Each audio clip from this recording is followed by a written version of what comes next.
Welcome back to the Barbecue Lab. My name is David Gafford, and today I'm going to teach you how we make Neapolitan style pizza dough for your outdoor oven.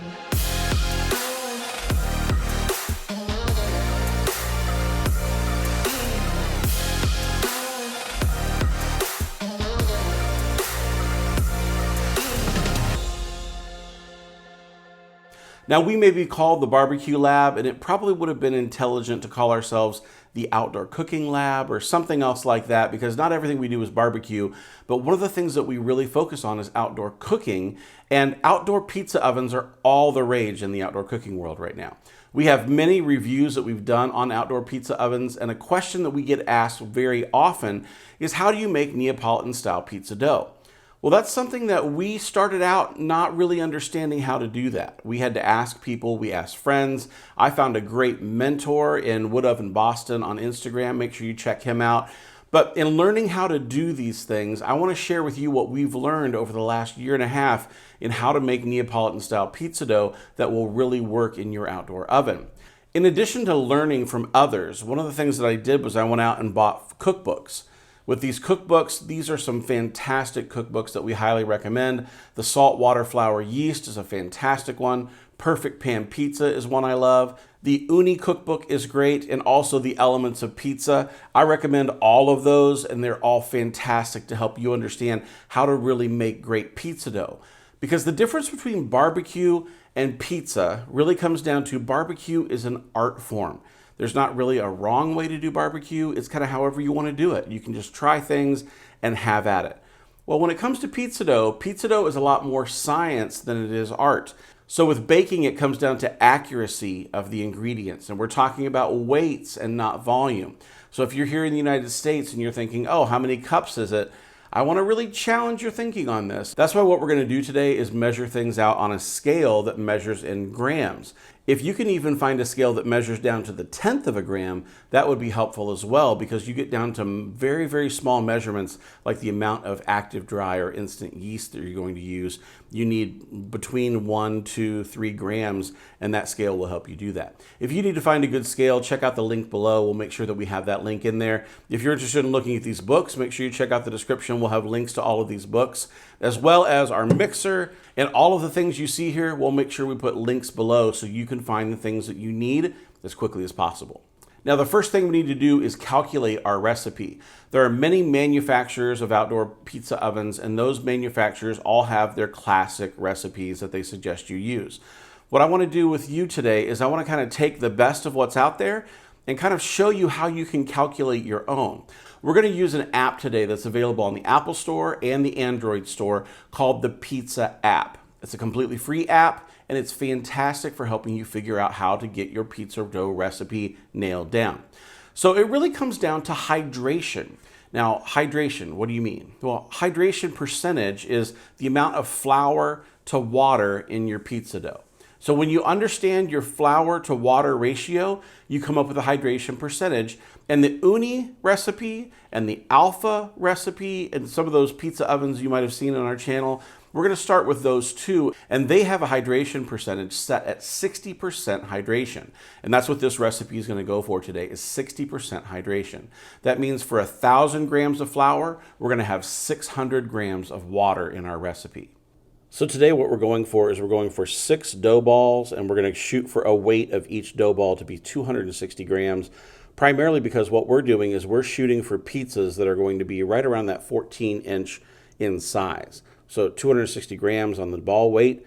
And then we're going to say we want a 60% hydration. That means 60% water. Salt is at 3%. I usually don't mess with that. That's usually pretty good. But our cold temperature leavening is going to be for 42 hours. Our room temperature leavening is going to be for 6 hours. Room temperature 67 degrees. Cold temperature is 37 degrees. We're going with active dry yeast, which is the ADY. We have instant dry yeast, which is IDY. And there's many different things here. We'll show you some of those as we get into more interesting pizza doughs in the future. But for now, just look at your active dry yeast. And when you'd have that, it gives you all of your totals here at the bottom. And that shows us we're looking for 957 grams of flour, 574 grams of water, 29 grams of salt, and 1.3 grams of yeast. So in looking at this, this is the recipe we're going to be doing today. And notice if you change anything on here, it's changing your total. So if I make this a 64% hydration, notice our water has gone up, our flour has gone down, and things are changing here in the app. But today we're going to stick with 60 for this recipe, and that is what we're doing. The first thing we want to do is activate our yeast. Now we needed 1.3 grams of yeast. I went ahead and measured that out right here. This is just active dry yeast. And we're going to take that and put this in the Famag mixer. This is the IM8 mixer, and we're going to go ahead and put this in here. All we do is we take the top, move that over. We can go ahead and put our yeast inside, and then we need some water to be able to activate that yeast. Now remember, we needed 574 grams of water to be able to make this dough recipe come together for 6 dough balls at 260 grams each. Now, to activate yeast, I like to use water that's pretty warm, and in order to do that, I have some water here that I went ahead and have warmed up. I have it in my thermos, and it's going to keep it nice and toasty. I want to go ahead and activate this yeast. So with this water, I put 200 grams of the water already in this thermos, taking it up to about 110 degrees Fahrenheit, and all I'm going to do is add it in with the yeast now, and it's going to start to activate as we pull everything else together.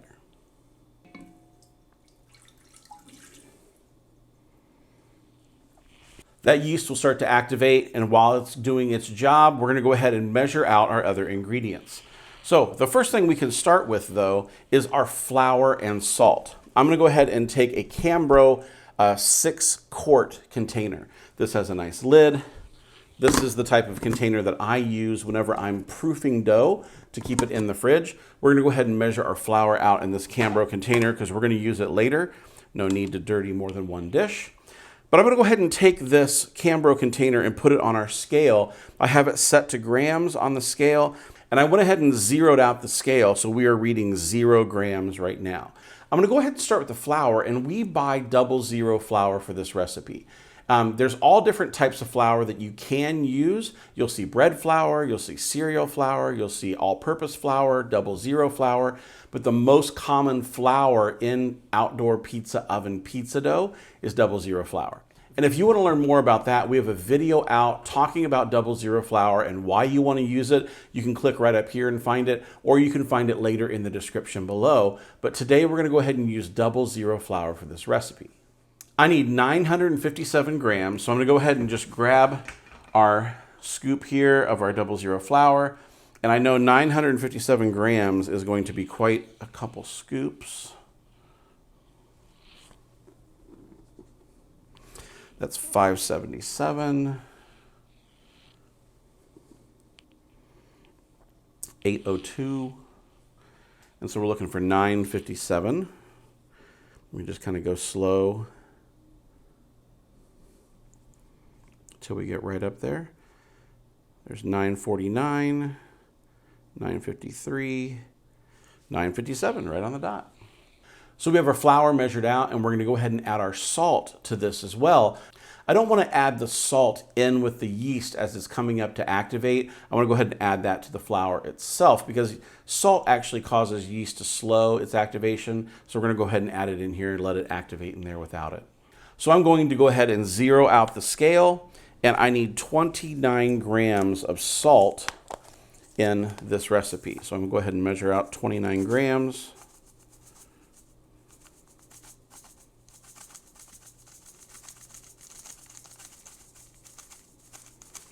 There's 22.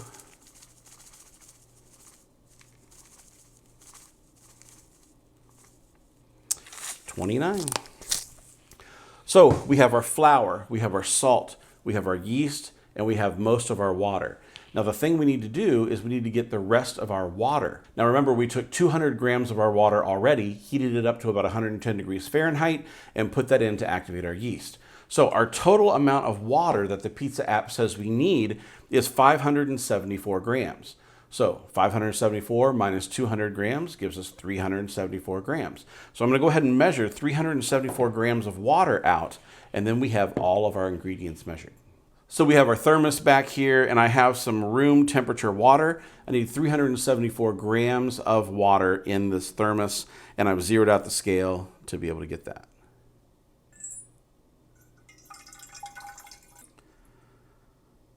That is 374. So we are at our number. We have all of the ingredients that we need. There's the rest of our water, there's the salt, the flour, and the yeast and the activation water to get it going. All we have to do is let the yeast continue to activate, then we put everything in the mixer and let it pull together.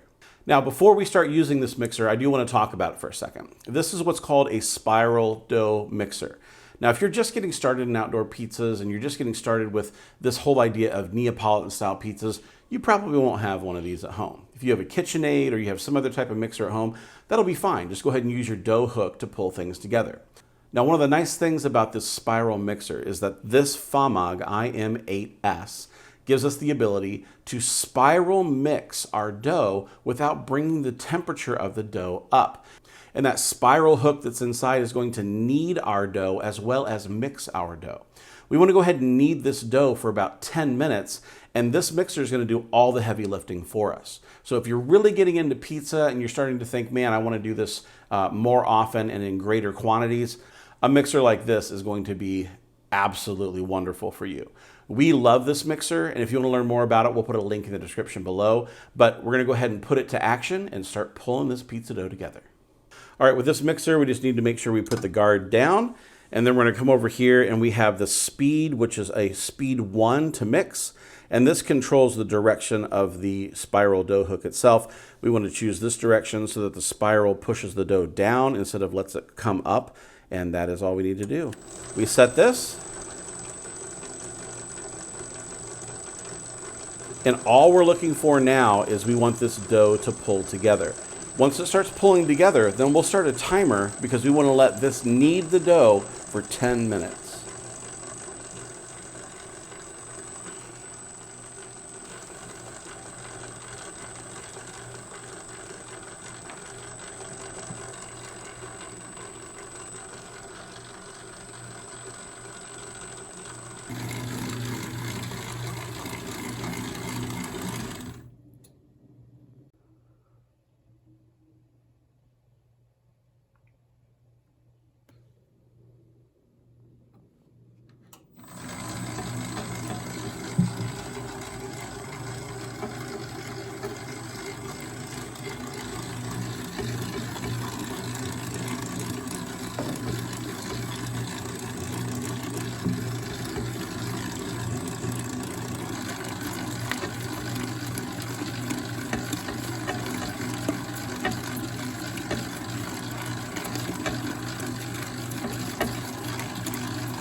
All right, so if you look, you can see how dramatically different the dough looks compared to where we started the knead just about 10 minutes ago. You can see how it's really started to pull together. It almost looks like it's a Chinese dumpling in the way that it's pulled together. This is exactly what I'm looking for when it comes to kneading the dough. If we want to test the temperature and take a look at what the temperature is, you can look now and we're right at 69 degrees, 68 degrees on the dough. So it's come up about 10 degrees in temperature, but we're still hovering right at room temperature, which is just fine with me. So we just want to make sure it doesn't get too hot, and this is going to be absolutely perfect for this kneading phase. We're going to go ahead and take the dough out of our mixing bowl and get it into our container that we can put it in the fridge to rise with. So all I'm going to do is I'm going to go ahead and ball the dough up a little bit, get it so that we have a nice dough ball shape. Take that. There we go. I'm going to go ahead and drop this in our Cambro. We'll take our lid, put it on top.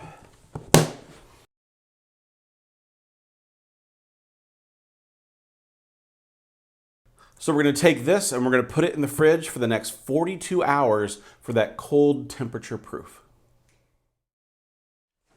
All right, here we are. We have had our dough in the fridge for 42 hours, and this is what it looks like. You can go ahead and see that it's risen maybe a little bit, But I mean, we don't have a massive rise going on here because it's been cold proofing. This really allows the yeast to work on the sugars to give us a deeper flavor in the dough. But now it's time to go ahead and use this today. So we want this to come up to temperature. We're gonna go ahead and put this inside the house in the kitchen, and our house is right around that 68 to 70 degrees. We're gonna let this come up to temperature for a few hours. Then we're gonna ball it up and let it proof in proofing boxes. Now, if you've never seen a proofing box, this is a proofing box, and it allows you to be able to take your formed dough balls and put them inside and let them come up to temperature and rise without getting all into each other. It's nice, you can stack them on top of each other, and if you're looking for one of those, we'll leave that in a link down below. But for now, we're gonna let this come up to temperature, and then we're gonna ball it up in just a few hours. We have had the dough coming back up to room temperature for a couple of hours now, and it is definitely more pliable than it was. You can see it's starting to move around a little bit in the container, and when I touch the sides, it's not really cold any longer. So it's come up to room temperature, and we're ready to divide this into our 6 dough balls. In order to do that, I want to go ahead and take some good old all-purpose flour, and this flour is going to give us the ability to not stick to everything on our work surface here. So all I want to do is take this dough out of the Cambro, put it on my work surface here, and all I want to do is just work it around so I have just a little bit of flour so it won't stick.